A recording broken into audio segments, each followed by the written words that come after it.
ಭಾರತ ಮತ್ತು ಪಾಕಿಸ್ತಾನದ ನಡುವೆ ಯುದ್ಧದ ಕಾರ್ಮೋಡ. ಗುಜರಾತ್ನ ಕಚ್ ಮೇಲೆ ಪಾಕ್ ಡ್ರೋನ್ ದಾಳಿಯನ್ನ ಮಾಡಿದೆ. ಪಾಕ್ ಡ್ರೋನ್ ಅನ್ನ ಭಾರತ ಹೊಡೆದುರುಳಿಸಿದೆ ಅನ್ನುವಂತಹ ಡೀಟೇಲ್ಸ್ ಸಿಗ್ತಾ ಇದೆ. ಗುಜರಾತ್ನ ಕಚ್ ಮೇಲೆ ಪಾಕ್ ಡ್ರೋನ್ ದಾಳಿ. ಈ ರೀತಿಯ ಡ್ರೋನ್ ದಾಳಿ ನಿರಂತರವಾಗಿ ಆಗ್ತಾ ಇದೆ. ಗುಜರಾತ್ ಆಗಿರಬಹುದು, ರಾಜಸ್ಥಾನ್ ಆಗಿರಬಹುದು, ಜಮ್ಮು ಕಾಶ್ಮೀರ, ಪಂಜಾಬ್ ಈ ಗಡಿ ಭಾಗವನ್ನೇ ಟಾರ್ಗೆಟ್ ಮಾಡಿಕೊಂಡು ಅಲ್ಲಿರುವಂತಹ ನಗರಗಳನ್ನು ಟಾರ್ಗೆಟ್ ಮಾಡಿಕೊಂಡು ನಿರಂತರವಾಗಿ ಡ್ರೋನ್ ಅಟ್ಯಾಕ್ ಆಗಿರುವಂಥದ್ದು. ಹತ್ತತ್ರ 400-500 ಡ್ರೋನ್ಗಳು ಕಳೆದ ರಾತ್ರಿ ಅಟ್ಯಾಕ್ ಮಾಡಿದಾವೆ ಅನ್ನುವಂತಹ ಮಾಹಿತಿ. ಅದೆಲ್ಲವನ್ನೂ ಕೂಡ ಆಕಾಶ್, ಬರಾಕ್, S-400 ಏರ್ ಸಿಸ್ಟಮ್ಗಳು ಧ್ವಂಸ ಮಾಡುವಂತಹ ಕೆಲಸವನ್ನು ಮಾಡಿದಾವೆ. ಮತ್ತೆ ಪಾಕಿಸ್ತಾನ ಅದೇ ರೀತಿಯ ಪ್ರಯತ್ನವನ್ನೇ ಮಾಡ್ತಾ ಇದೆ. ಈ ಮೂಲಕ ಪಾಕಿಸ್ತಾನ ಭಾರತವನ್ನು ಕೆಣಕುವಂತಹ ಕೆಲಸವನ್ನು ಮಾಡ್ತಾ ಇರುವಂಥದ್ದು.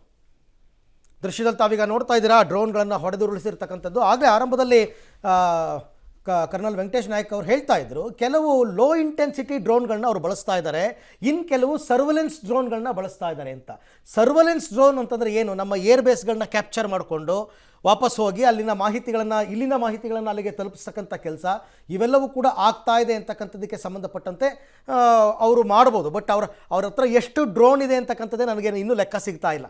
ಈಗಾಗಲೇ 600, 700, 800 ಅಂತ ಲೆಕ್ಕ ಕೊಡ್ತಾ ಇದ್ದಾರೆ. ಅದೆಷ್ಟು ಡ್ರೋನ್ಗಳನ್ನ ಇಟ್ಕೊಂಡಿದ್ದಾರೆ ಅಥವಾ ಟರ್ಕಿಯಿಂದ ಮತ್ತೆ ಮೇಲ್ಮೇಲೆ ಸಪ್ಲೈ ಆಗ್ತಾ ಇದೆಯಾ ಅಂತ.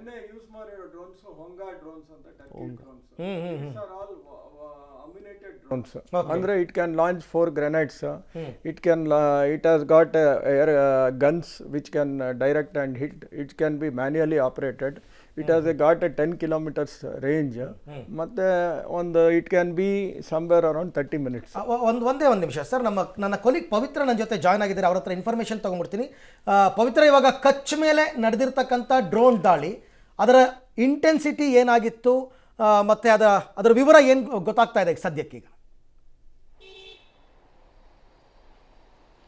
ಅರವಿಂದ್, ಈಗ ಮೊನ್ನೆ ಗುರುದ್ವಾರದ ಬಳಿಯನ್ನ ಶೆಲ್ ದಾಳಿಯನ್ನ ಮಾಡಿದ್ರು. ಅಂದ್ರೆ ಸಿಖ್ ಕಮ್ಯುನಿಟಿಯನ್ನೇ ಟಾರ್ಗೆಟ್ ಮಾಡಿಕೊಂಡು ಶೆಲ್ ದಾಳಿಯನ್ನ ಮಾಡಿದ್ರು. ಸಿಖ್ ಕಮ್ಯುನಿಟಿ ಮೇಲೆನೆ ಟಾರ್ಗೆಟ್ ಮಾಡಿಕೊಂಡು ಅನೇಕ ದಾಳಿಗಳನ್ನ ಮಾಡಿದ್ರು. ಅಲ್ಲಿ 3-4 ಜನ ಕೂಡ ಮೃತಪಟ್ಟರು.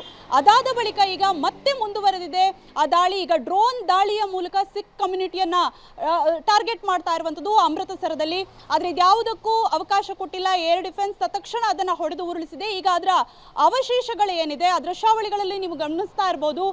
ಬೆಂಕಿ ಇನ್ನೂ ಕೂಡ ಬೆಂಕಿ ಇದೆ. ಎಲ್ಲಿ ನೀರಾಡಿಸುವಂತಹ ಪ್ರಯತ್ನವನ್ನ, ನೀರು ಹಾಕಿ ಅದನ್ನ ಭಸ್ಮ ಮಾಡುವಂತಹ ಪ್ರಯತ್ನವನ್ನ ಸ್ಥಳೀಯ ಜನರು ಮಾಡ್ತಾ ಇದ್ದಾರೆ. ಒಂದಿಷ್ಟು ಜನ ಅಲ್ಲಿ ಗಾಬರಿಯಾಗಿ ಓಡ್ ಬರ್ತಾ ಇದ್ದಾರೆ. ಯಾಕಂದ್ರೆ ಏಕಾಏಕಿ ಅದನ್ನ ಕೆಳಗಡೆ ಬಿದ್ದಾಗ, ಅಂದ್ರೆ ಆಗಸದಲ್ಲೇ ಹೊಡೆದು ಉರುಳಿಸಿದ ಅದು ಕೆಳಗಡೆ ಬಿದ್ದಾಗ ಬೆಂಕಿ ಇನ್ನೂ ಕೂಡ ಇತ್ತು. ಸೊ ಹಾಗಾಗಿ ಜನ ಒಂದಿಷ್ಟು ಗಾಬರಿ ಆದ್ರು. ತಕ್ಷಣ ಜನರಿಗೂ ಕೂಡ ಗೊತ್ತಾಗಿತ್ತು ಇದು ಏರ್ ಡಿಫೆನ್ಸ್. ತಕ್ಷಣ ಅದನ್ನ ಕಾರ್ಯಪ್ರವೃತ್ತರಾಗಿ ಅದನ್ನ ಕೆಳಗಡೆ ಹಾಕಿದ್ದಾರೆ ಅನ್ನುವಂಥದ್ದು. ಸೊ ಜನ ಕೂಡ ಈಗ ನಿರಾಳರಾಗಿದ್ದಾರೆ. ಅದನ್ನು ನಂದಿಸುವಂತಹ ಪ್ರಯತ್ನವನ್ನ ಕೂಡ ಮಾಡ್ತಾ ಇದ್ದಾರೆ.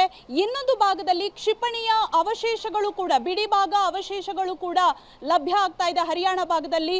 ಸೊ ಈಗ ಅನೇಕ ಗುಜರಾತ್ನ ಭಾಗದಲ್ಲೂ ಕೂಡ 6 ಡ್ರೋನ್ಗಳು, ಅದರ ಅವಶೇಷಗಳು ಕೂಡ ಪತ್ತೆಯಾಗ್ತಾ ಇದೆ.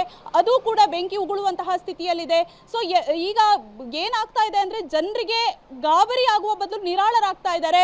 ಯಾವುದೇ ರೀತಿ ಡ್ರೋನ್ ಅಥವಾ ಕ್ಷಿಪಣಿಯನ್ನ ಎಲ್ಲವನ್ನ ಕೂಡ ಉಡೀಸ್ ಮಾಡಲಾಗ್ತಾ ಇದೆ. ಭಾರತದ ಏರ್ ಡಿಫೆನ್ಸ್ ಅನ್ನುವಂತಹ ಒಂದು ನೆಮ್ಮದಿ ಜನರಿಗೆ ಕಾಣಿಸ್ತಾ ಇದೆ. ಆದ್ರೆ ಶ್ರೀನಗರ ಭಾಗದಲ್ಲಿ ಜನ ಏರ್ ಸೈರನ್ ಮೊಳಗಿರೋದ್ರಿಂದ ಒಂದಿಷ್ಟು ಆತಂಕ ಭರಿತರಾಗಿದ್ರು. ಆದ್ರೆ ಈಗ ತತ್ಕ್ಷಣಕ್ಕೆ ಕಾರ್ಯಪ್ರವೃತ್ತರಾಗಿದೆ ಏರ್ ಡಿಫೆನ್ಸ್. ಥ್ಯಾಂಕ್ ಯು ಪವಿತ್ರ, ತಮ್ಮೆಲ್ಲ ಮಾಹಿತಿಗಾಗಿ ಧನ್ಯವಾದ. ಸೊ ಏರ್ ಡಿಫೆನ್ಸ್ ಸಿಸ್ಟಮ್ ನಮ್ಮನ್ನು ಹೆಂಗೆ ಕಾಡ್ತಾ ಇದೆ, ಕಾಪಾಡ್ತಾ ಇದೆ S-400 ಅನ್ನೋದಕ್ಕೆ ಪ್ರತಿ ಕ್ಷಣದಲ್ಲೂ ಕೂಡ ನಿಮಗೆ ನಾವು ಮಾಹಿತಿಯನ್ನು ಕೊಡ್ತಾ ಇದ್ದೀವಿ.